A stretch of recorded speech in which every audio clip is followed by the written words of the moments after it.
Hello, welcome back to History of Wine and the Vine. I'm Emily Kate. So this week we're going to be discussing kind of the history of wine sales. So whereas today, most of us, if you're kind of a normal person, you just go into a wine shop. And in the wine shop, you'll have a lot of different selection of bottles, and you purchase a bottle and take it home. But it really wasn't always like that. So obviously bottles have not been around for that long.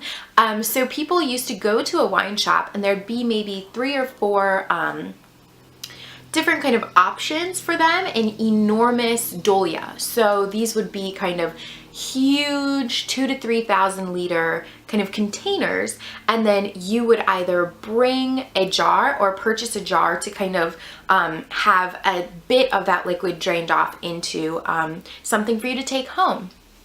So this is kind of the area where there was quite a bit of dishonesty happening, because a lot of times, let's say there were 3 or 4 different wines, they would be of 3 or 4 different qualities. And then these qualities would kind of get mixed up, if you know what I mean, and people would end up paying more for what wasn't really super high quality. So beyond that, there were fairs and festivals, and these fairs and festivals were places where, similar to a wine shop, people could go and kind of get a portion of a larger vat of wine. And these were generally held if there was a very early harvest. There could be wine on the market as soon as September, right after the vintage, and normally they were mostly in October, and then there was a couple in kind of the early weeks of November.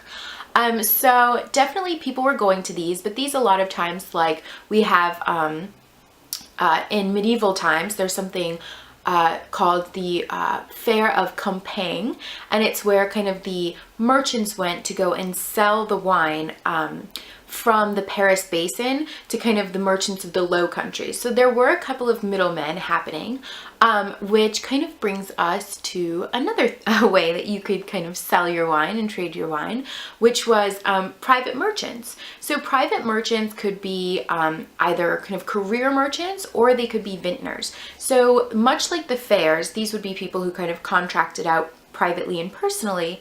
And this could be the actual winemaker who would take a bit of time off right after the vintage, travel with his wine, either from, France to England or wherever he was trying to, have his market, who would travel with his wine, sell it off completely, and then kind of come back and tend to his vines for the next season. Or you could have kind of career merchants, like we talked about, who would represent the interests of a huge number of kind of vintners and people who are producing wine, and then bring that wine elsewhere to markets to be sold to other people, or bring them straight to kind of the taverns and try to sell like that. So taverns obviously are another one, but a kind of more interesting option for selling wine in medieval and ancient times were wine carts. They actually had carts in the city that were just wheeled around. Obviously no open container law. I don't know where you are, but here in the States, we have the open container law, so that kind of prohibits us from doing this. But they would just put wine in a cup. You would pay for it, much like you pay for a soda on the street or maybe a cold water on a hot day.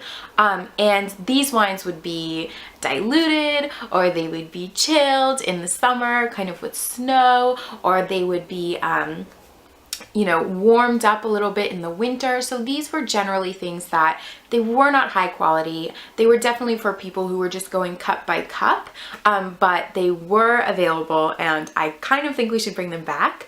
And then kind of the last one that really surprised me that they were doing this is a 2nd century AD wine auction. So they had these things called Forum Venarium, and these Forum Venarium, there was one famous one at Ostia, and what it was just kind of this huge area that was undercover, and people would age their wines there. So people aged their wines in these large kind of warehouses or storehouses, and then this was also a popular site for kind of vintners guilds and merchants guilds and everything like that.